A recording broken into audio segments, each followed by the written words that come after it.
Hello, everyone. Welcome to this edition of Book Talk with Cara, where tonight I get to introduce you to my friend, Jennifer Deibel.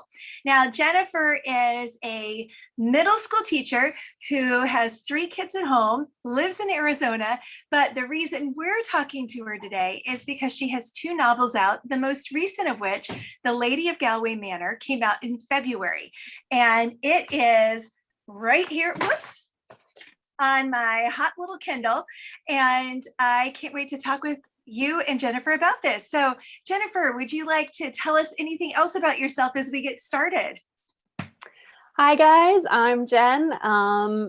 Just a crazy busy lady like I think most people I know. So yeah, I teach 7th grade ELA by day, and by night I'm a mom and a wife and try to squeeze in some words on the page. And I write in Ireland because we lived there for a total of about 6 years. And so this is my way of sort of hanging on to that obsession when we can't be there anymore. Okay, you already answered one of my first questions because I was going to ask why Ireland. So you got to live there for 6 years? We did. Way back in 2002, my husband and I got to spend 2 years in Donegal, which is where my first book is set. And we were there basically as students studying the language, culture, music. And when we came back, I just sort of kind of needed to process all that we'd been through because it had been an amazing 2 years, but also really hard. And I had this idea for a story about a girl, a teacher, who moves from her home in Boston to her mother's home village in Ireland. And so that's where that story idea came from.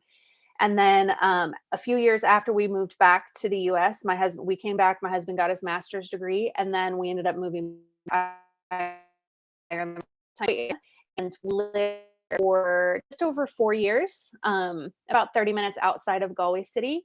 And that's kind of where the inspiration for The Lady of Galway Manor came to be, just through things that we experienced there and things that I learned about history and the language and mythology and all that kind of good stuff. And it just sort of, there's just endless fodder for amazing stories in that country.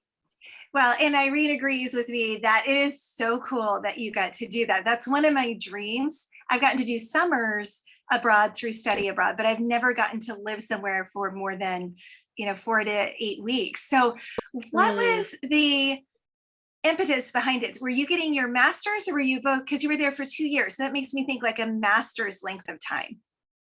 So the first 2 years, it was sort of, it wasn't a specific degree really. My husband had spent a summer in college in Wales, studying their culture. And so we kind of got bit by that Celtic bug. And we got the opportunity to go over with this 2 year program where we learned as much of the Irish Gaelic as we could, learned as much of the culture as we could. And then when we went back, we were actually working for an American based travel company, 2 groups over. And our job was to get sort of beyond Blarney and see the real Ireland. So we got to use our knowledge of the language and culture and music and all of that to really help our groups experience as much of the real Ireland as they could, beyond just the leprechauns and the rainbows and all of that. Yeah, and beyond kissing the Blarney Stone and all of that. So Yes. as you're weaving that into your story, so it sounds like your first 2 books are really woven into that experience, into the Hmm. places that you lived and you experienced. So where did the genesis for this stories come from though? Because you have the setting, but then you still have to layer all the characters and the conflict and everything. So why 1920s and why those particular spots in Ireland? So 1920s is just a really fascinating time period in Ireland's history. You know, it's after World War One, it's after the Spanish flu epidemic, it's before World War Two, and it's when the Irish people are really trying to gain their own independence. I feel like the potato famine has been done quite a bit. And the Irish War for Independence really has been done a lot too. And I wanted to explore what life for just a normal person might be like during that time period. So for the Lady of Galway Manor, Galway City is the home of the creator of the Clotta ring, which is one of those things that I had seen like my whole life, but I had no idea what it actually was until we got there. And it's a ring that has a heart in the middle, and then two hands holding the heart and a crown on top. And the heart stands for love, the hands stand for friendship, and the crown stands for loyalty. And the shop that man started way back in the like 17th century is still being ran today by his descendants. And so I just got to thinking, like, what was that like? How did they do that? And then with the whole British Irish conflict there, what would happen if a Brit and an Irishman were thrust together in that environment, that tiny little room creating these things? And what if they had to, they've both experienced strange things. He's experienced nothing but hatred and hurt and tragedy at the hands of the British.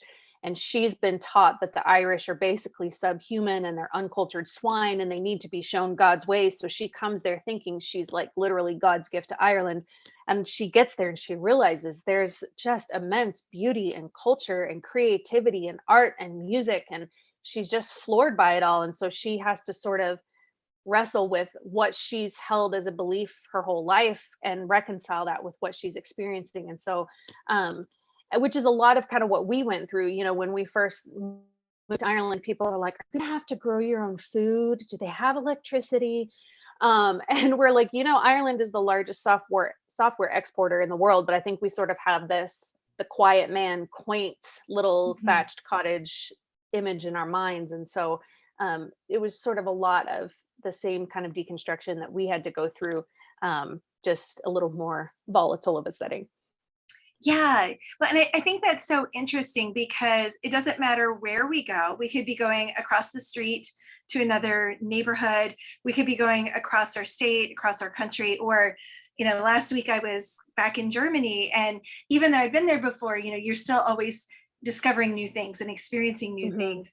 And so we all bring these learnings, these unconscious biases that we bring with us. And I thought it was fascinating how you wove that into the story in the way that it was, she's just experiencing everything and has this joy of discovery and is acting really innocently in the moment. And yet, because of the history that the people she's interacting with have had with prior Brits, they're not responding really well. And so, I mean, it's this real clash of cultures, intents, all of that. And Irene's like, I need a passport. And I'm like, I need to get to Ireland. But I mean, you handled that so well and so deftly, but it's real. We all have these just we don't even know where they've come from, but we just think that, well, this must be how it is. So that's a real tricky area to write about because we've been experiencing that. It's kind of been spotlighted lately. So how did you approach that as you were developing the story? I just tried to approach it with honesty, because I think a lot of, like you said, we all have these preconceived beliefs about whether it's a certain type of person or a group of people. But a lot of us like to pretend that we don't. And so I try to kind of take experiences that I've had myself, on both sides of the coin, where I've been the one sort of having to revisit, well, wow, maybe what I thought wasn't actually true, or the opposite of being the recipient of that sort of assumption about what kind of person I might be.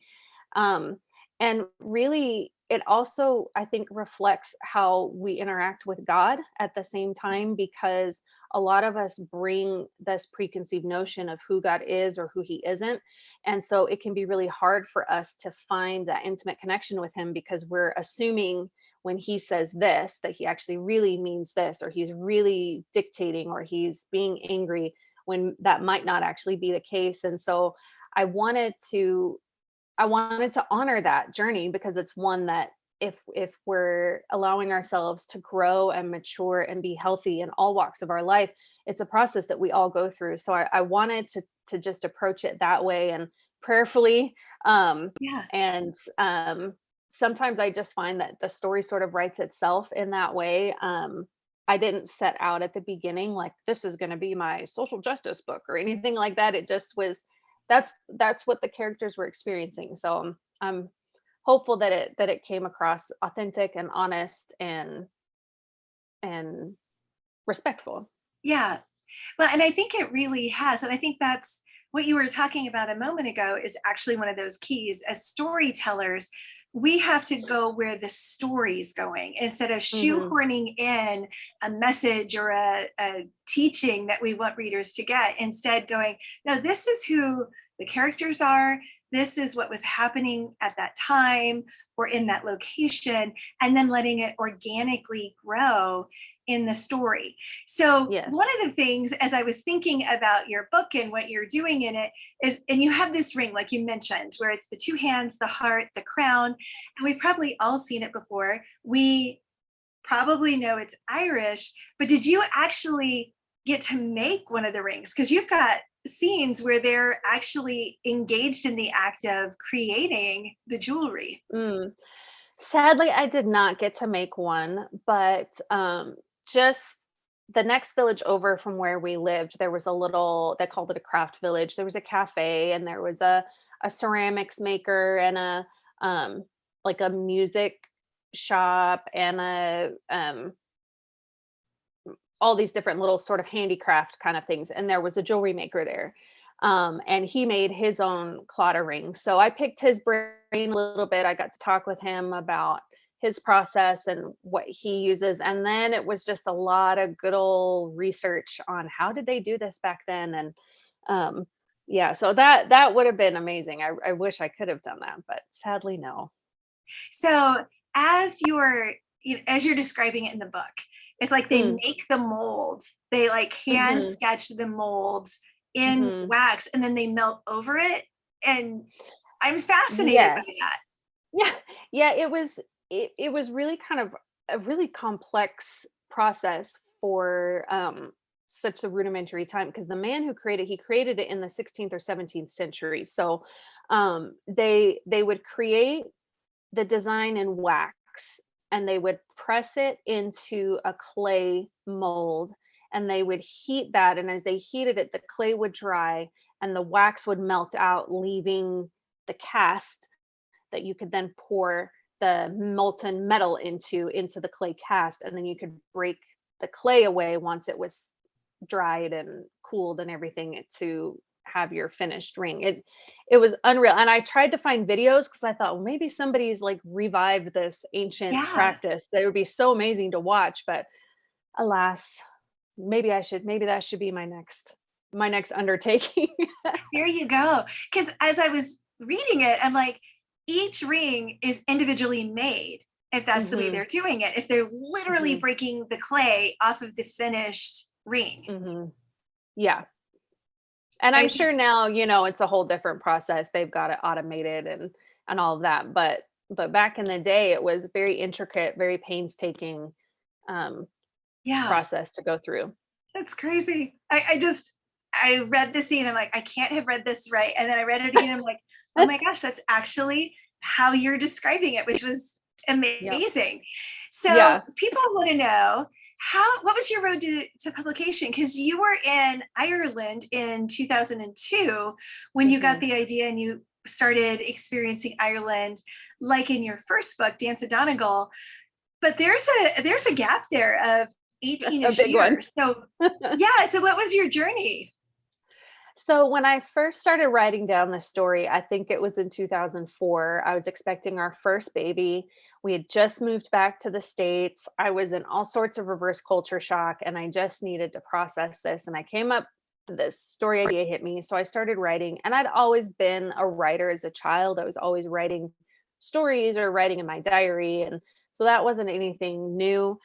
And then once she was born, it sat for a very long time and I didn't pick it back up until after our son was born. Um, and our firstborn and our lastborn are almost 6.5 years apart. So it sat for a very long time. And then I actually started writing for a parenting website, sort of by fluke, but obviously by God's design looking back on it. And that's when I picked it up again. So that was in 2000, probably 11, that I started writing it again, but I didn't finish the first draft of my first book until January of 2017, I believe. Okay. So then it took almost a year to get an agent, and then it was another year and a half. We spent a long time polishing it, editing, and really praying through where we wanted to pitch it and who would be the best fit and all that. That's one of the things I love about my agent Cynthia, is that one of the first things she does with every project is pray. Um, so then signed the contract in April or May of 2018, and the first book came out in February of 2020.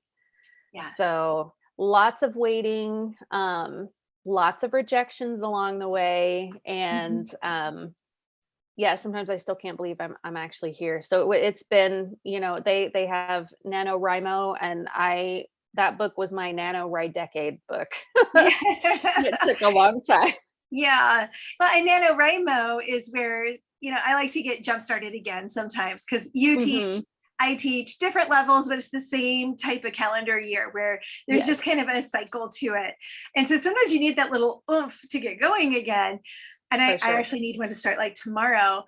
But, a story has its own rhythm, it has its own Hmm. timing. And the fact you kept coming back to it and saying, okay, now God's saying, take the next step with it. That's amazing. And that's so great. I'm Yeah. so proud of you for doing that. Oh, thank you. Yeah, it was the story that wouldn't let me go. I decided I was going to give up several times. It's not worth it. It's obviously not going to happen. But I couldn't, it just haunted me. I had to do it. And I'm so glad that through God's grace, I stuck through it. Yeah. So tell us a little bit about that first one, Dance of Donegal. It's located where you originally lived in Ireland, Hmm. but what kind of Right. inspired that beyond Ireland? So, um, Maura is the main character in that story, and she is me in a lot of ways. She's very different from me in a lot of ways as well. But it's the story of her first teaching job, and my first teaching job was horrific, and I walked away saying, "Well, I'm never going to do that again," um, and which here I am. Um, Yeah. and it was really her journey of learning herself as a teacher, but then also kind of reconnecting with her mom. The book opens, her mom has just passed away. But right before she did, she pulled Maura aside and said, go to Ireland and save me. And so Maura was like, what are you talking about? And so she had been offered the teaching job, but she decided she wasn't going to go. But then she kept having these sort of visions almost of being asked to come. And so when she gets there, she finds there's all these rumors swirling about her mother. And she knows very little about what her mom did and what her life was like when she lived there. So she's just completely blindsided by this. And these rumors actually get to the point to where people refuse to send their children to the school, because they don't want them to be around a woman of this ilk. And so she's really having to get to the bottom of this, and for her own livelihood, and even for her own life, gets threatened at one point. And so it's her journey of learning is whether or not it's worth it to be obedient when God Mm, leads you to do something. yeah. And so the consequence of obedience is really sort of the theme of that story. Yeah, and it's such a powerful one, because I think all of us can Mm, have a time where we're like, okay, God, we did exactly what you asked us to, and that did not go the way that it should have. Or yes, the flip side where we're like, yeah, not going to do that, and then we go the other way and went, oh, maybe I should have obeyed. maybe I should And have. Yes. yeah, and so there's the two sides to that, and it's always so powerful. Now, here's an important question for a lot of readers: is there any romance in these books? Oh, for sure. In the first book, In a Dance in Donegal, which this is the one right here. Um, She gets the help of a handsome Irish Thatcher named Sean, and there's another devilishly handsome rogue that comes along and tries to mix things up a little bit. And that one is really a very gentle, slow burn romance. In the Lady of Galway Manor, it's very much enemies to maybe lovers. Maybe they get together, maybe they don't. But there's sort of an instant attraction there. They're both very good looking people. Um, but they sort of hate each other, and especially on Steven's end, he's like, a British woman, no thank you. A British woman of the court, absolutely no thank you. So there's that sort of tension there as well, as they sort of get to know each other and they think, man, I really do kind of like them, but no, I can't like them, they're the enemy. So Yeah, yeah. and it is fun how it pops from that very first interaction. And like I haven't gotten all the way through it yet, so I can't wait to see what all the backstory is with Stephen and his brother and all of Mhm. that. But I can already kind of tell, because I'm sure you do the same thing as a writer. You're like, okay, where's the writer taking this story? How are they Yes. handling it? Maybe how would I do it, kind of thing. And so I'm real Hmm. curious to see exactly what's going on. And it is such a friends to or enemies to, we'll see what happens, but Maybe. it feels like such a vacation in a book. I mean, you've created Ireland, and I have only been in the airport. I was in Dublin's airport on Friday, and we only had Oh 4 hours, and like no. if it wasn't raining and if we had 2 more hours, I would have left the airport at least to go take a taxi ride around, because I'm Yes. like, I keep getting too close, and yet to spend 6 years there, Oh, that's this painful. must have been amazing. Now, did you Yeah, it have was, it really was. did you have any of your kids with you that second time you were living there? Yes, our daughters were, let's see, our oldest one turned 4 right before, like 2 days before we got on the plane, and our younger daughter was about a year and a half when we moved back, and our son was actually born in Galway City. So Awesome. he has an Irish birth certificate and then his American certificate of birth abroad, and so that was a whole experience after having 2 babies in America and then 1 in Irish public healthcare system. That was something. Yeah, and that's so fun because when we did, and the longest I've been, like I said, was 2 months, and that was in Germany. But our younger two were 4 and 1.5, and just turned 4. And then we had two older Okay. ones who helped. We had an 11 and an 8 year old. Mm, And there's something to being a young family who upends and moves that just is a whole experience in and of itself. So I can't even yeah. imagine accessing the healthcare and just getting to know the whole system, because there's culture shock going. But then the Mhm. idea of what you mentioned earlier of reverse culture shock coming back is also very real. And I think there's such value Yes. to seeing what it's like to be the one who's not from Mhm. there. I think about it a lot in my university context of, okay, I know what it was like to be uprooted and placed somewhere, even for a month or two. These kids are Mhm. coming in and they're going to be here for a year or 2 years. And it's got to be crazy because when you're going there, often it's just smaller context in a lot of ways. Mhm. Stores are smaller. Here, everything's in Mhm. Walmart. How do you find it? Yes. It's just Or crazy. there's, 800 bottles of shampoo. Like, how am I supposed to choose? That was the shampoo aisle and the cereal aisle were always the most overwhelming to me when we came back. And Um, the sizes, because yes. everything's pocket sized. Yes. Yeah. I'm always, It's nuts. when I was getting my MBA, we talked about how, like, in some contexts, you'll do the smaller bottles just because that way people can afford it versus the Mhm. monster sizes. But I mean, you have 3 choices instead of 100. And it is. Y I mean, the whole yeah. shampoo aisle that goes for forever versus here's your small section. It's Yes. crazy. Yeah, it is, and it's funny because our kids, it really has shaped who they are as well, and I feel like they are a lot more empathetic. When a new student comes to their class, they're one of the first ones to jump in and show them the ropes because they've been there when it's in a weird language that they have no clue what's going on and nothing looks familiar. And when we came back, we ended up living in Vienna for a year and a half as well before we moved back. So my children did school in Irish Gaelic and then they did it in German. And then we came back here, and when we knew we were staying, we put them in public school, and our daughter was trying to do her math homework. She's like, I don't know what this is. What's the circumference? We're like, you know that. You did that last year. She's like, I don't know. We're like, it's the umfang.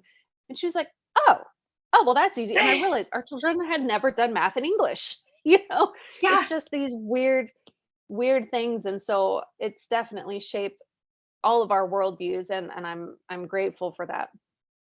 that's amazing. And to go to Austria and Vienna, I mean, that would be culture shock in and of itself too, because you're going from this island Yes. country to, you've got the Alps and everything all around you. And then the language is Yeah. completely different. And so Yes. that third culture kid is definitely what Mhm. your children have experienced, which is Oh, amazing. for But sure. And then I you mean, have the two different cultures too. Like Ireland is very like, "Oh, sure, it's grand now. Just go on with yourself and it'll be fine." And then the Austrians are very much like, "No, it's like this and you must be there here, and if you don't cross in the crosswalk, you're an evil person, and it has to be on time." And so that was just like night and day, being yeah. dead center urban where versus rural. It was like complete opposite, but it was exciting, and definitely Yeah, grateful what for an the amazing opportunity. opportunity. And the memories and the family bonds you Yes, have are just going to be yes, amazing because of that. The shared stories that nobody else has experienced. yes. So, thank you so much for joining me tonight. It was a delight to talk with you about your books, Dance at Donegal and The Lady of Galway Manor, as well as Ireland and writing and all the fun things. So, thank you so much for joining me. Oh my goodness, thank you for having me. It was so much fun.